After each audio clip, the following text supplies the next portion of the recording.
नमस्कार मंडळी, पुन्हा एकदा स्वागत करतो तुमचं आपल्या एका नवीन व्हिडिओमध्ये. अखंड महाराष्ट्राचा लाडका द्वादश हिंद केसरी बकासूर मित्रांनो चालू सीझनमध्ये दरवर्षीप्रमाणे मैदानात गुलाला घेतो आहे. तसाच मित्रांनो बकासूरचा आता रुटीन चालू झाला आहे. कालच्यासुद्धा मैदानात बकासूरने मित्रांनो गुलाल घेतला. कडेनेसुद्धा जबरदस्त पडला नवीन चेहरा घेऊन. तर प्रेक्षकांना आतुरता असते की आपल्या सर्वांचा लाडका बकासूर आता नक्की कोणत्या मैदानात पळणार. तर मित्रांनो सध्या मैदानं भरपूर आहेत, त्याच्यामुळे बकासूर नक्की कोणत्या मैदानात ही प्रेक्षकांना आतुरता असते. आणि येत्या 18 तारखेला मित्रांनो ढवळ फलटणचं मैदान आहे ओपनचं.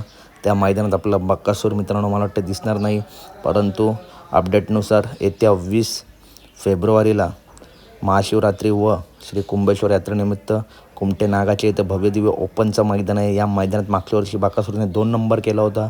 ही फाटी बकासूरसाठी लकी आणि बकासूर या फाटीमध्ये टॉप पळतो. तर याच मैदानात आपला बकासूर पळताना दिसेल. धन्यवाद मित्रांनो.